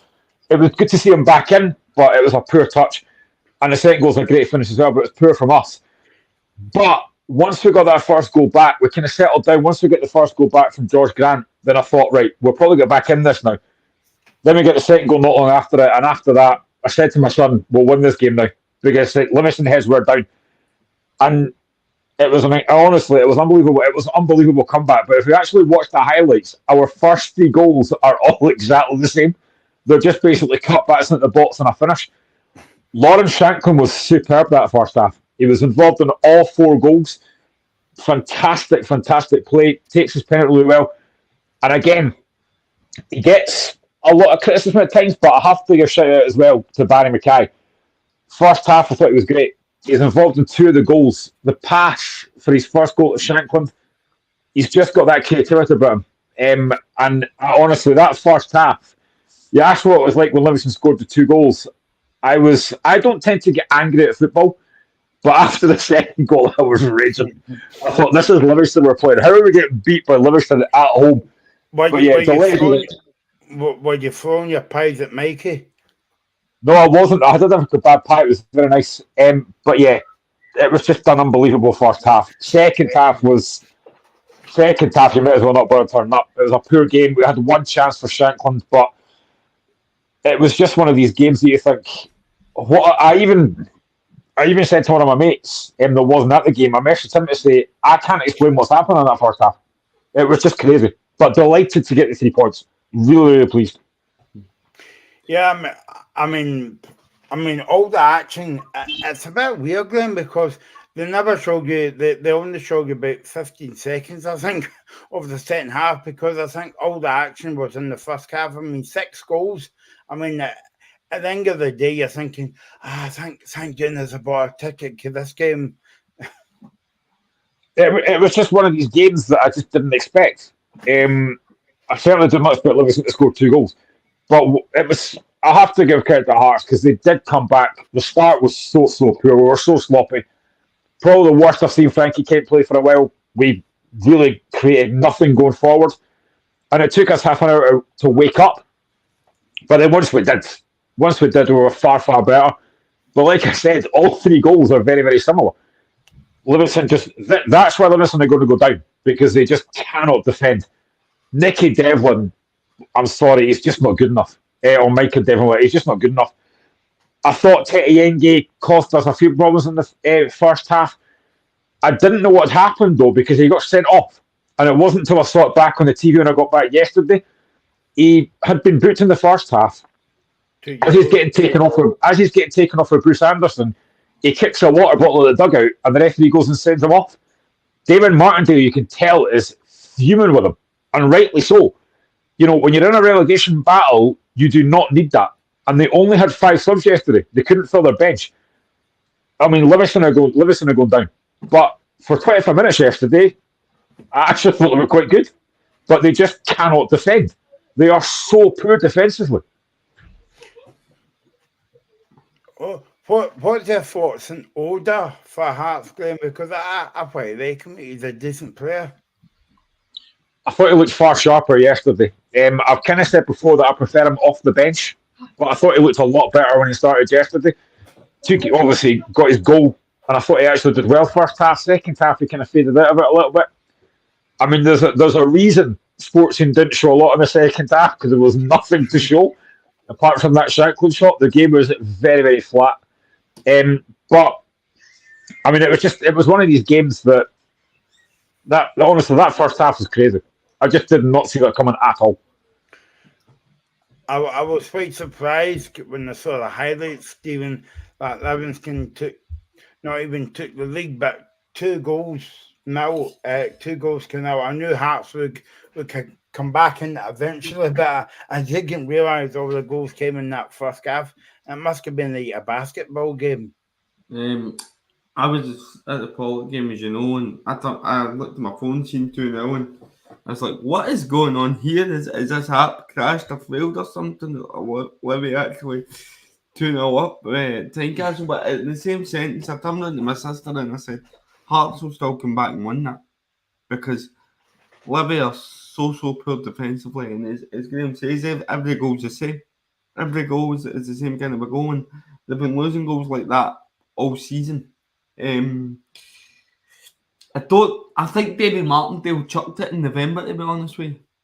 I really do think David Martindale chucked this season in November, and why he's taking Tete Yenge off, I don't know. Because even if he wasn't having the best game, yeah, Graham says he caused a couple of problems. So why was he taking off? I don't understand it. And then he comes out and he names them and calls players out in the post-match press conference. I just think it's see, that doesn't work. Crazy for him a wee bit, but it's been a symptom of Livingston's season. Iwobi completely missing a header for one of them as well. And he should score. He really should score. Yeah, and it's poor for them, and it's why they're going down, and they're going down with a whimper. And guess what? It's another plastic pitch. It's not in the league next season. Come on. I also see that after the game, and he doesn't normally do this, but I also see that after the game, Stephen Naismith has actually confirmed that Craig Gordon will start that game next week. That's why he was brought back in yesterday to start that game next week. Now, I knew that he was starting next week because he's been starting the cup games. I actually do feel sorry for Xander Clark, because I think Xander Clark's done really well this season. But I've said it before, it must be difficult when you've got Craig Gordon sitting there waiting for you to make a mistake or be badly off form. And then ironically, it's Craig Gordon who makes a mistake for the first goal. But he will start next week, which is not a surprise to me. Do you think that's the reason behind that, Graham, is if Hearts get in the final, they'll get a winners medal or runners up medal? Because Craig Gordon deserves that, but because of the comeback that he had, you know.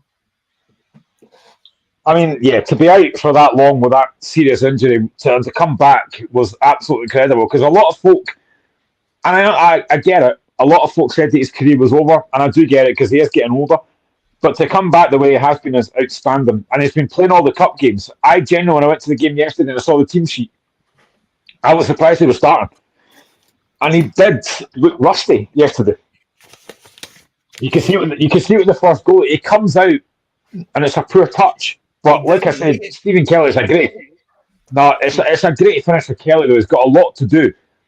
But Craig Gordon did look very rusty yesterday, understandably so. But I'm not surprised he's going to start next week because he's been starting the cup games. But like I said, I do feel sorry for Zander Clark because I genuinely think Zander Clark's been excellent this season. But see, when you see that first goal again, Graham, he doesn't need to come out for that ball.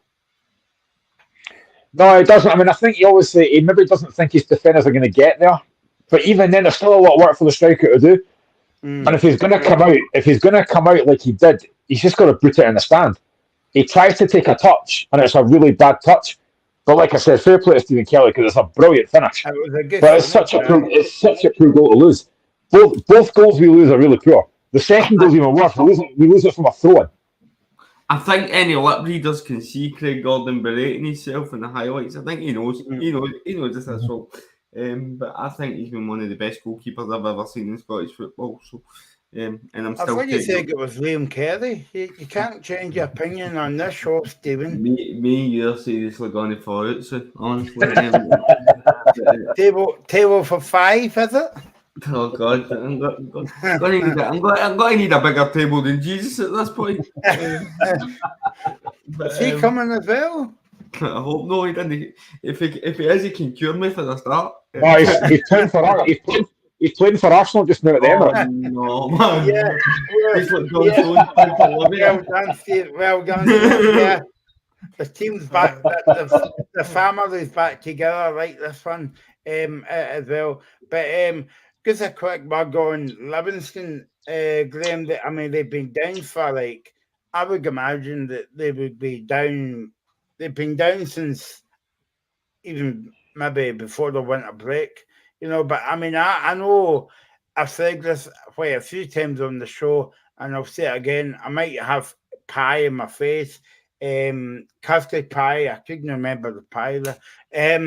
But I think when Livingston goes to the Championship, you might find that Livingston goes part-time.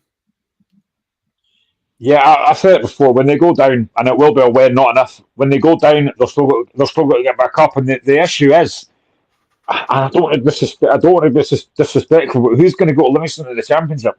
They're going to struggle to attract players. Now, I know that David Martindale came out after the game yesterday and said they're still trying to remain positive, which of course he's going to have to do. But they are just so poor defensively. And he doesn't help himself without every single week he comes out and talks about budgets. We get it, David. We know you've not got massive budgets. We know that. But they just look so poor. They're sitting on, 18 points? They've had such a terrible season. There's not a lot of positives you can take. The one thing I would say, like I said, the first 25 minutes yesterday, I thought they were very good. They were far more aggressive than us. They looked like they wanted it more. They get 2-0 up. But in that position, you've got to see it out at least till half-time, and they couldn't do it. We managed to get 4 goals in 60 minutes, and that's been the problem. They cannot defend, and that's a big issue. And again, David Martindale, I think, has quite a lot of power at Livingston. So, and he's got shares in the club as well. So if he goes, will he go full? Will he go completely go? I don't think so. There you go. Gregor has just woken up. He said, "Good afternoon. Very pleased that Dundee managed to make the top 6." Yeah, we have spoke about Dundee, by the way, but well done for making the top 6. Good achievement for Tony Dock and your fellow fans at Dundee. Stephen, he's been in Fat Sam's all night. Yeah. Stephen, do you want a job? Because the Livingston, I don't think you saw this, guys, the other week. I forgot to say this to you, but the Livingston PA announced that it's leaving Livingston, so there's a job for you there, Stephen. You might be shouting to yourself, actually, but, there is a job going at Livingston because in his name escapes me at the moment, but he's stepping down. I think it's at the end of the season as well. So good luck to wherever he's going. Let's speak about the next game, the last game of the day, and it was in the fine city of Perth. Well, it wasn't a fine city for St Johnstone because they get beat 2-0. I don't know if it was because Alice was an Atlas game, Graham, that they get beat, but St Johnstone's been very, very poor this season. Again, inconsistent. There were some decent games, some poor games. After that game last week against Tib, you think, right, they're at home now. Can they go and follow that up? But first half, I think Kilmarnock dominated the game. Obviously, they get the goal through Joe Wright. Decent goal as well. I actually thought second half St Johnstone were better. And to be fair, Dennis McInnes actually did say that they were the better team in the second half, but didn't take their chances. And Marley Watkins managed to tie it up. But, I mean, what a season Kilmarnock have had. Like I said, they've only lost one game this year against Kilmarnock in the league against Rangers. They've had a great season. But again, St Johnstone, honestly, I think pretty much every week this season, I've debated who's going on that playoff place, and I still don't know. But, I mean, after that result for Ross County today, St Johnstone are right back in it again. But they just, especially at home, they don't look great at home. They seem to do a lot better away from home for some strange reason. But yeah, disappointing result. But listen, Kilmarnock are a very good side, so there's probably no shame in that. Yeah, and Kilmarnock got the job done yesterday, Stephen. Good 3 points for McInnes. Yeah, it's been a symptom of the season. They just get the job done. And I'm in a group chat with some Kelly fans that I met when I was in Dublin watching Scotland, and they're sending gifts about going to Europe and stuff, and congratulating each other and going to listen. I hope they enjoy it, and I hope they get a better away day than Wales this time around. I mean, I've had the funds to go and watch Motherwell once away in Europe, and it was Sligo Rovers. The less said about that, the better. But I hopefully they get a good trip. But no, listen, Dent McInnes, great job, and a great win for them yesterday, especially with St Mirren playing at Celtic. I think it was huge for them to go to St Johnstone and really get a win and extend their gap. By the way, can I just mention something here? And Stevens just reminded me of it because he was away to Ireland as well. A big pal of mine, Raymond Mearns, a comedian. He's a big Murrow fan. He took note well at the beginning of this season, and they started to find his feet doing comedy gigs again. So good luck to Raymond Mearns and all that. Is that where you get all your material from? Aye, because they're no funny, my jokes. So yeah, exactly. Yeah, no, but it's just when you were saying about Murrow went over to Ireland, and I won't mention the rest, Stephen, but he went over there as well. But yeah, I mean, Kilmarnock will do what they're doing. I'll tell you what. I mean, even though that they're pushing maybe for European football, they've made the top six, but also Celtic and Rangers won't fancy going down there. Graham. No, they absolutely won't. You know, Kilmarnock are such a good side this season. I mean, they still could potentially catch Hearts. Hopefully that doesn't happen. They're still 1 point behind. But yeah, they've had a fantastic season, and you know, we talked about earlier on in the show about the fact that people saying that it'll come down to the Celtic Rangers games. Well, I don't think it will. Kilmarnock have had a great season. They've already beat Celtic this season and Rangers, so neither team will fancy playing them this season. And yeah, what a job Dennis McInnes has done. He's done a fantastic job. And again, we talked about it back in January. They signed Kevin Van Veen. I think Van Veen got 2 minutes yesterday. He can't even get a start. It just goes to show how well Kelly have done.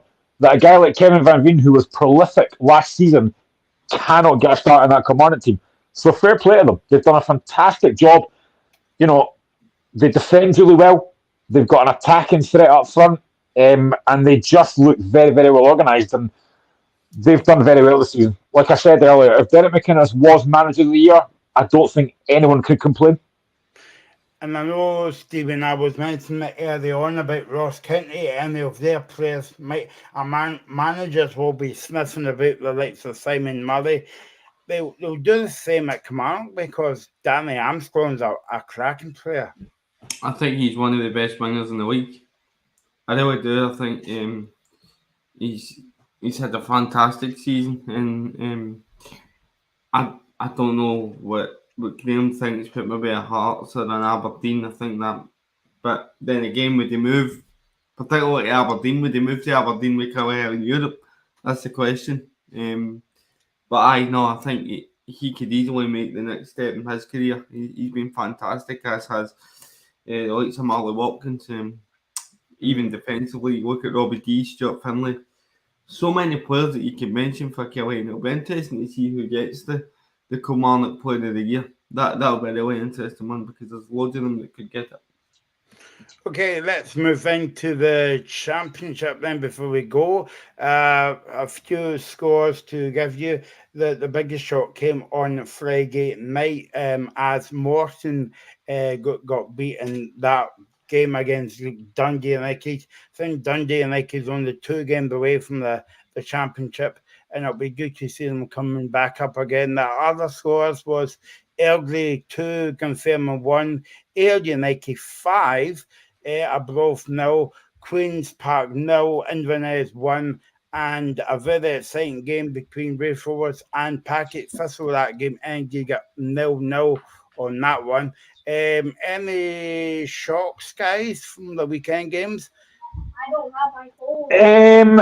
I probably wouldn't say shocks. I was surprised that United won as comfortably as against Morton. I thought Morton would have made that a lot more difficult. But with the quality United have got, they should have been winning that game. So yeah, that was a big win. I do feel sorry for Arbroath. You know, it wasn't that long ago. We're sitting here waiting for them to maybe get promoted to the Premiership, and now they're down in League One. It's been a massive blow for them, but I suppose that's what happens in part-time football. Yeah, it does look like United are going to win the league now. 6 points ahead of Raith. It does look like they're going to win the league. But again, that playoff place is still up for grabs. It's going to be very interesting now. Stephen, what about you? I said that Ross County, I think they're unbeaten at home against since Don Cowies took over, and I just see St Johnstone sliding. And I will even go as far to say that I think St Johnstone wouldn't win the playoff against the Championship team. There you go.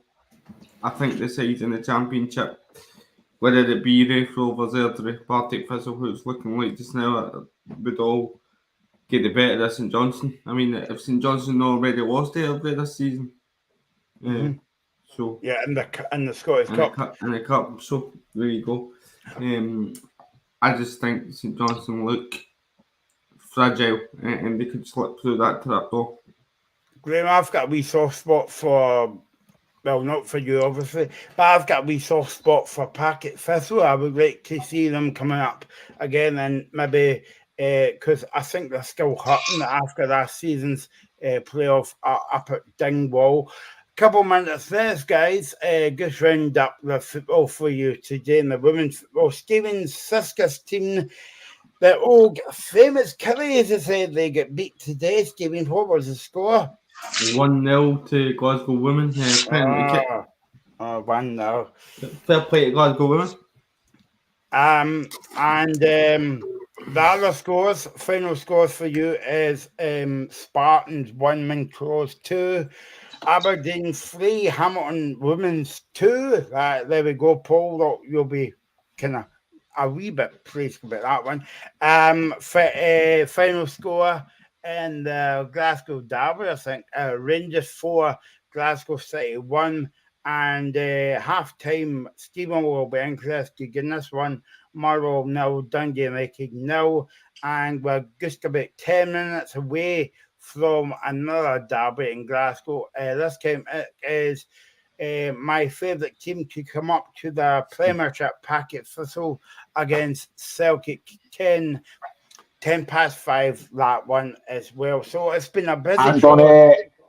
And on Friday night, Hearts women beat Hibs women 2-0 at the Oriam, having been down to 10 men from the 22nd minute. So it was a big win for Eva Ollie's team, and I managed to watch that game, and Hearts played very well.